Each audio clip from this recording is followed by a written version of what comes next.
You're probably checking your child's phone at the exact wrong time of day. That late-night screen glow is quietly rewiring their sleep, their mood, and the trust between you two. Most parents try to fix this by taking the phone away, which only makes the rebellion worse. By the end of this, you will have a calm, invisible boundary system running that keeps them safe without a single argument.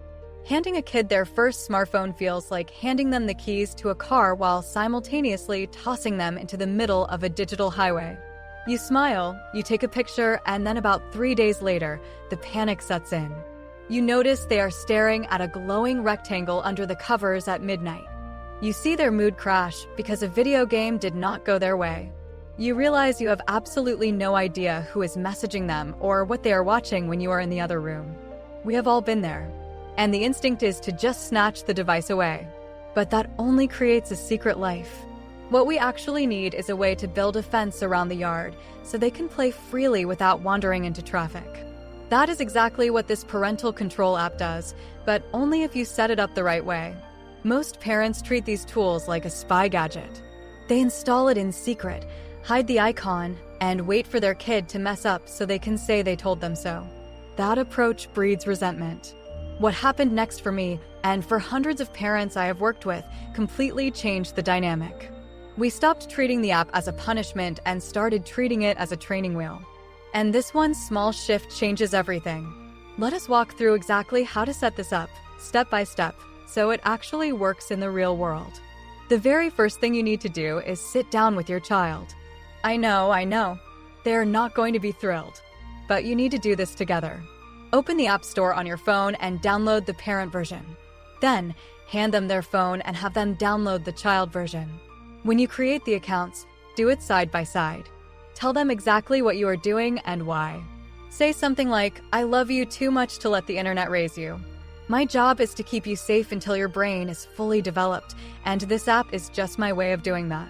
When they see you doing it transparently, the fear drops. They realize this is not a secret spy tool. It is a family safety agreement.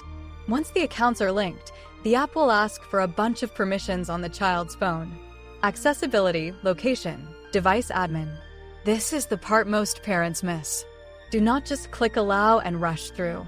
Explain what each permission does. Tell them the location permission is so you know they made it to school safely. Tell them the accessibility permission is what allows the app to block inappropriate websites. When you explain the why, they are much more likely to respect the how. Now here is where it gets interesting. You are looking at the main dashboard, and the first thing you want to tackle is screen time. But do not just set a blanket tower daily limit. That is a recipe for a massive argument on a rainy Saturday when they want to watch a 3-hour movie. Instead, we are going to use the downtime feature. This is the secret weapon. You set a schedule for when the phone simply goes to sleep. Maybe it is from 9 at night until 7 in the morning on school days and 10 at night on weekends. During downtime, the phone only works for phone calls and emergency contacts.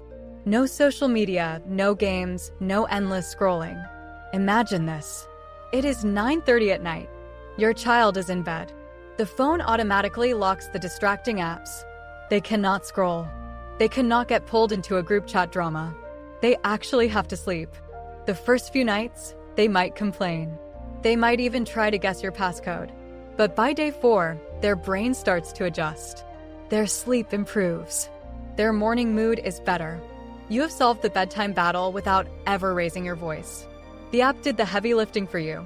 If you are finding these practical strategies helpful, sticking around is probably the simplest way to stay one step ahead of what your kids are facing online.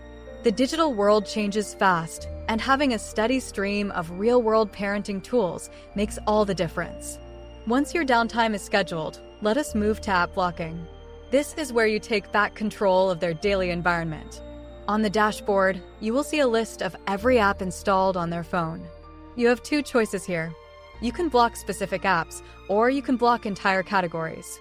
Let us say your 10-year-old really wants to play a specific multiplayer game, but you have noticed it is making them aggressive.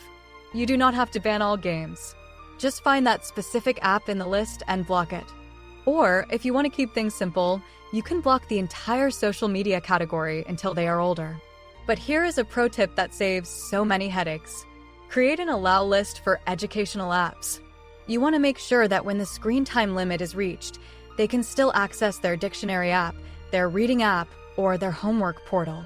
If you just set a hard total time limit without exceptions, they will panic when they need to look up a math formula at 8 o'clock at night. Setting up these exceptions shows your child that you are on their side. You are not trying to ruin their fun. You are just managing their focus. Navigating these app boundaries and screen time limits can feel overwhelming, especially when your kids are pushing back. That is exactly why I put together a free sample chapter of my Parenting in the Digital Age Guide. It breaks down exactly how to handle the pushback and negotiate healthy tech habits without the yelling. You can grab that free chapter linked right in the description below. It is a quick read, but it will completely change how you handle the next time they ask for more screen time.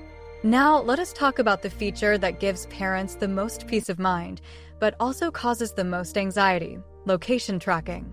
On the app dashboard, you will see a map option.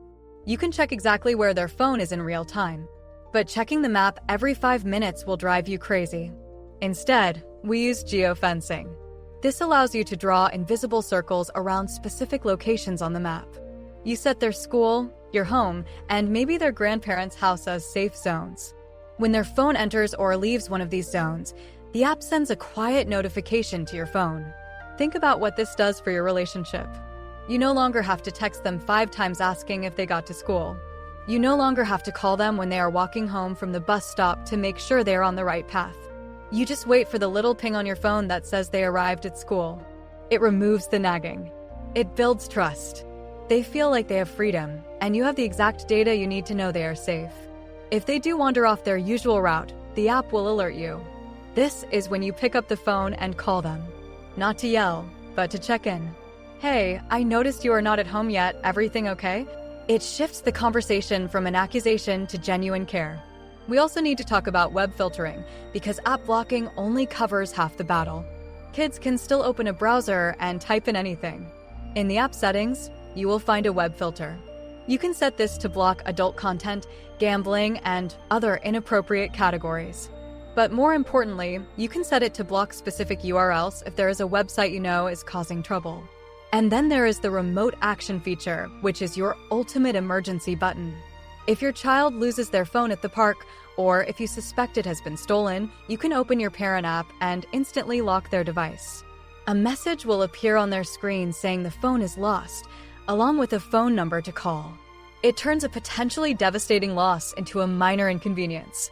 You can also use this to send a quick message to their screen, like "call me when you get this," which is great for when you know they have their headphones in and are ignoring your actual phone calls. But there was one real problem I noticed when I first started using these tools.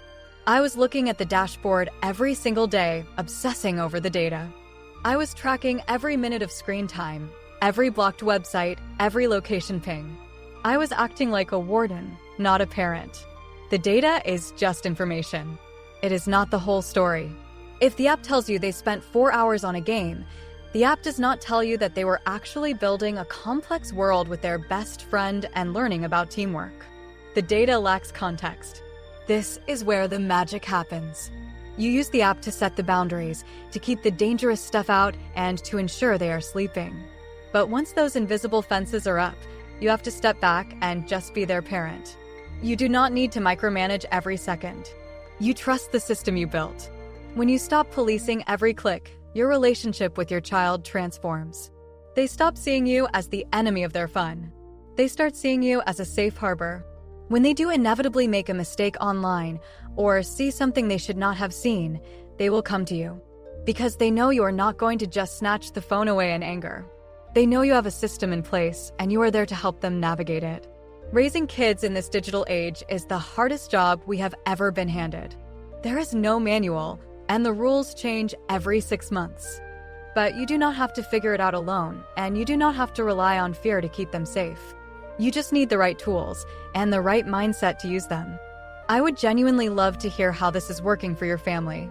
What is the one screen time rule or app boundary that actually works in your home?